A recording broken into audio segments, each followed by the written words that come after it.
Hello there, aspiring vocalist. Coach Worship here, ready to guide you on your vocal exploration. Have you been tuning in all week? High fives and cheers if you have. It's been an exciting journey for us too, and your dedication motivates us to keep sharing our passion. Welcome to the day 7 of your singing adventure. Today, we're diving deeper into the fascinating world of chest voice, answering all your burning questions. Maybe you're just starting out, or maybe you've been singing for a while but want to unlock the power of your chest voice. Either way, you're in the right place. This episode is packed with knowledge and tips to help you master this essential vocal technique. This is a quantum leap forward in your musical journey.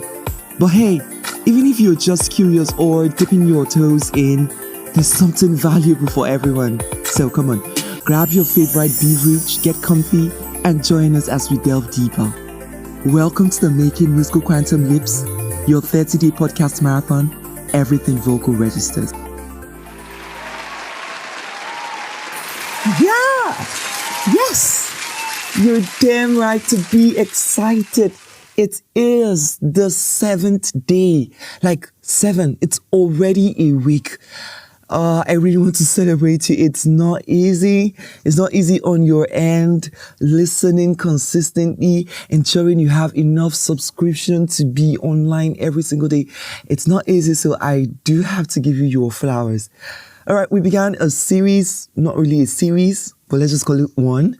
We began a series yesterday. We're answering frequently asked questions on the chest voice.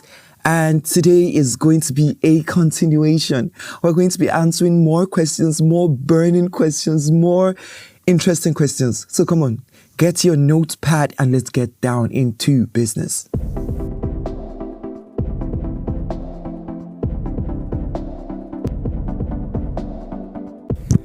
Our very first question for the day is, are there different types of chest voice?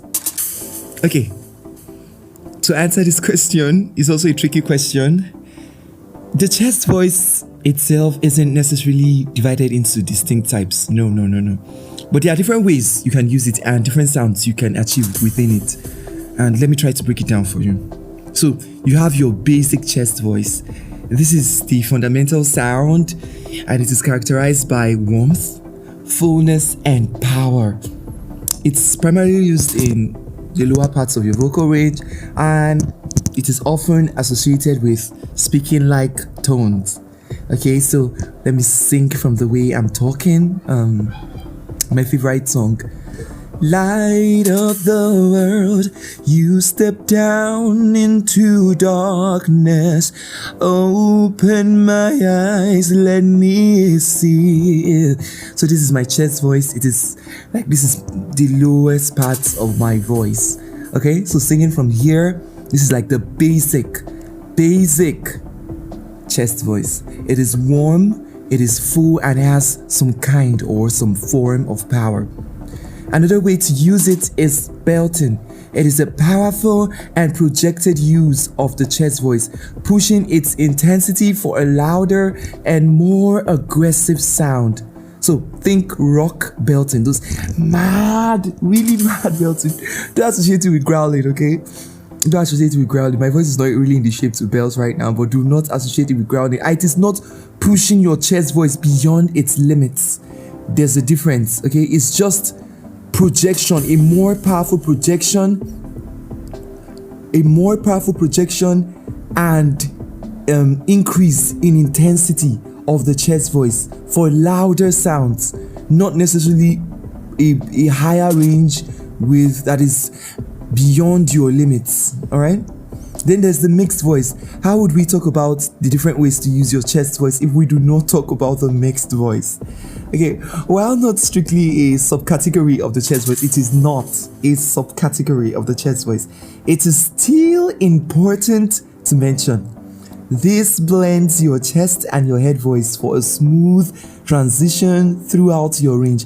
I'm very intentional about repeating this. If you notice, there are some particular concepts I've been repeating, we've been talking about over and over again since the very inception of this podcast. It is so that you will never forget them again.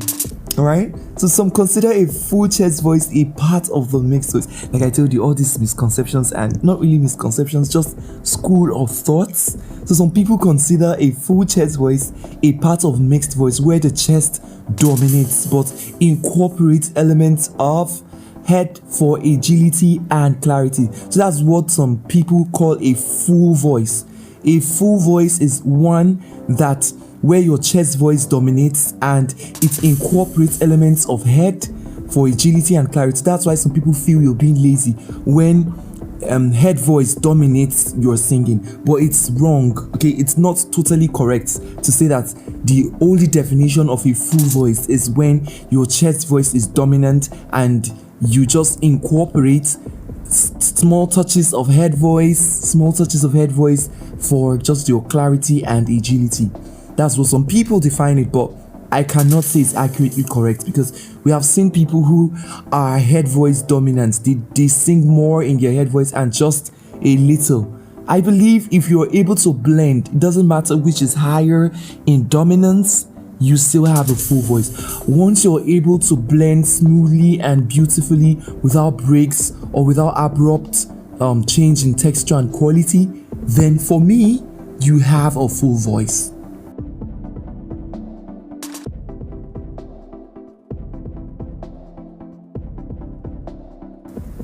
Our next question says, how do you achieve different vocal colors and textures within your chest voice? I believe it's all about exploring how you shape your sound. However, I did jot down some techniques you can employ. One of them is that which we've been talking about like almost for 3 days now, resonance. You can utilize resonance to affect your vocal color and texture. You use your chest voice to create warm, rich, and powerful tones. How do you do that? You focus on projecting your sound down and inwards, feeling the vibrations in your chest. The next is one which is often spoken about, and we might be talking about it in this pod, not in this episode anyway, but in this pod, mask resonance. How do you achieve this? You direct your sound forward and upwards, feeling the vibrations in your face and around your nose. This gives a brighter, a lighter, and a more focused sound. The third resonance I'm going to be talking about is the mixed resonance, where you blend two resonances for a balanced and richer sound. This is the same principle employed in when we begin to talk about the mixed voice and the mixed register. We'll get to that because Joel is really going to do justice to this topic. The next technique I would love for you to employ is articulation. How do you articulate? There are various techniques under articulation, and we dealt with articulation in the last pod marathon in the month of November, where we talked about diction. We spoke a lot about articulation and diction. So we spoke about legato. I would love for you to research this or go back to our pod and listen. There's legato, there's staccato, and marcato. You can go online and look this up. It's actually an assignment. I'm going to ask for it in the community. We also spoke about vowel modification in the previous pod. This is also an assignment. I would love for you to go listen or do your research and get back to me in the community. We also spoke about dynamics in the previous pod. I would also want you to go back and listen. But let me just talk about dynamics a little. So when we vary the volume and intensity of our voice within our chest register, soft singing can be intimate and expressive, while louder singing can be powerful and projected. You can also employ vocal techniques like glissando, mordent. You can also look this up. I am not going to define it. It's also an assignment. What is glissando and what is mordent? The spelling of mordent is Mordents and glissando is Glissando. Some additional tips I would love to add is Listen to singers you admire and try to identify how they achieve different vocal colors and techniques. It's something I do every time. Not just every time, always. Record yourself singing, listen back and forth, analyze your sound and experiment further. Just sit down. I said it in my book, The Singing Bible, that your voice is an unexplored territory. Your voice is an unexplored territory, a planet that is looking for exploration. Explore it. Sit down with your voice and find out things that happen when you do certain things. And lastly, always warm up. Warm up your voice thoroughly before singing to avoid strain. Regardless of if you're going to sing or not, make it a culture to warm up every single day. Our time is fast spent, but I think I want to take one more question.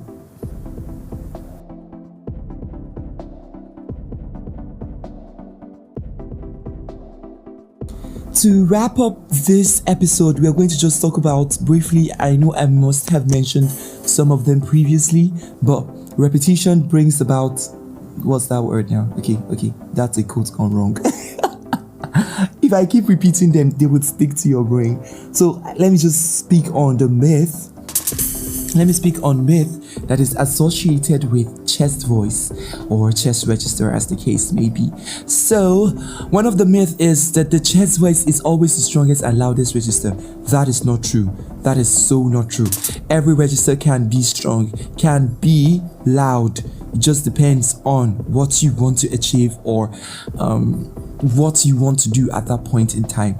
The next is that you have to push your chest voice to sing. You have to push your voice really hard to sing in chest voice. That is a recipe for vocal struggles, for your vocal problems. Some of you, they have told you to go to mountains and go and shout that your voice will become better. Your chest voice will become, you have more range. Continue. I've already warned you guys about this in a previous episode, but I'm saying it again. Okay. The third myth is only certain singers can sing well or use their chest voice well. This is a lie from the pit of hell. If you train properly with patience and consistency, you will be able to use your chest voice well. So anyone can develop their chest voice. With proper training and practice, you can develop your chest voice. So kill that myth, perish that idea. Another one is you should only sing in chest voice in your lower range. Come on. Then what do you talk about belting and other things?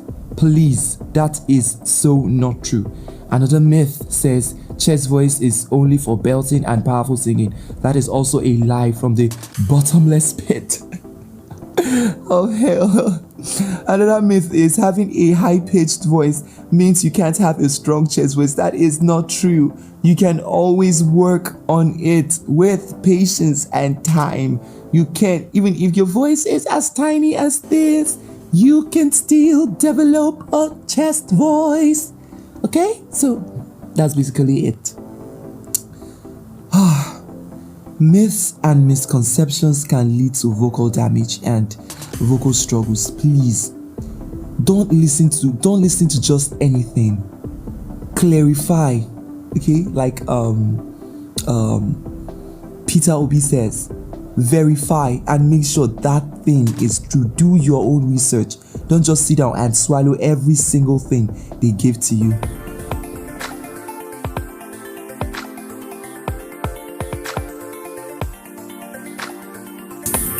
Alright, my precious singer, I'm afraid we have to continue this tomorrow. I love you so much. Thank you so much for listening. Our quote for the day is, even if you can't sing well, sing in the privacy of your home, but sing. This quote is by Reb Nachman of Breslev. And our song for the day is The Devil's Backbone by Civil Wars. I love that song so much. Alright guys, catch you tomorrow. Yeah. Catch you tomorrow. Yeah. Catch you tomorrow. Yeah. Catch you tomorrow.